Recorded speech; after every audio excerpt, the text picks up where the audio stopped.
প্ৰথম কুৱেশ্যনটো হৈছে অসম কৃষি বিশ্ববিদ্যালয় কেতিয়া স্থাপন কৰা হৈছিল।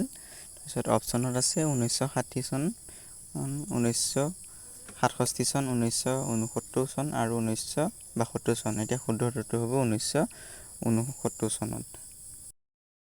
দ্বিতীয় কুৱেশ্যনটো হৈছে অসমৰ প্ৰথম ৰাজ্যপাল কোন? ক বিষ্ণুৰাম মেধি, খ গোপীনাথ বৰদলৈ, গ ছালেহ আকবৰ হাইদৰি, ঘ চৈয়দ চাদুল্লাহ। এতিয়া শুদ্ধ উত্তৰটো হ'ব ছালেহ আকবৰ হাইদৰি। 3 নম্বৰ কুৱেশ্যন হৈছে ভাৰতৰ স্বাধীনতা আন্দোলনত শ্বহীদ হোৱা প্ৰথমগৰাকী অসমীয়া কোন? ক কুশল কোঁৱৰ, খ কনকলতা বৰুৱা, গ গোমধৰ কোঁৱৰ, ঘ ভোগেশ্বৰী ফুকননী। শুদ্ধ উত্তৰটো হ'ব গোমধৰ কোঁৱৰ।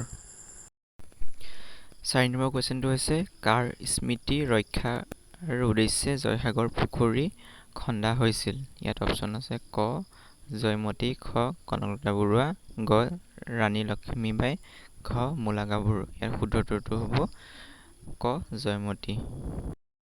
5 নম্বৰ কুৱেশ্যনটো হৈছে Shaktikanta Das reserve bank of ইণ্ডিয়াৰ কিমানতম গভৰ্ণৰ হিচাপে দায়িত্ব গ্ৰহণ কৰি আছে? ইয়াৰ শুদ্ধ উত্তৰটো হ'ব ঘ 25তম। 6 নম্বৰ কুৱেশ্যনটো হৈছে জোনাকী কাকত কোন চনত প্ৰকাশ পাইছিল? অপশ্যন কত আছে 1889 চন, খ 1897 চন, গ 1885 চন আৰু ঘ 1880 চন। ইয়াত শুদ্ধ উত্তৰটো হ'ব 1889 চনত। 7 নম্বৰ কুৱেশ্যনটো হৈছে আহোম যুগৰ শ্ৰেষ্ঠ কবিজনৰ নাম কি?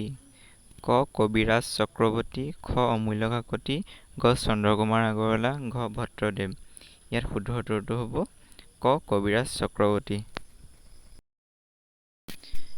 কুৱেশ্যন নম্বৰ 8টো হ'ল মাধৱদেৱৰ নাটসমূহক কি বুলি জনা যায়? ক ঝুমুৰা, খ অংকীয়া নাট, গ একাংকীয়া নাট, ঘ সম্পূৰ্ণ নাট। শুদ্ধ উত্তৰটো হ'ব ঝুমুৰা। কুৱেশ্যন নম্বৰ 9 হৈছে পৰাগ উৎসৱ কোনটো জনগোষ্ঠীয়ে পালন কৰে? ক কাৰ্বি, খ ৰাভা, গ মিচিং, ঘ বড়ো। শুদ্ধ উত্তৰটো হ'ব গ মিচিং। 10 নম্বৰটো হৈছে অসম বিশ্ববিদ্যালয় ক'ত অৱস্থিত? ক গুৱাহাটী, খ যোৰহাট, গ শিলচৰ, ঘ তেজপুৰ। উত্তৰটো হ'ব গ শিলচৰ।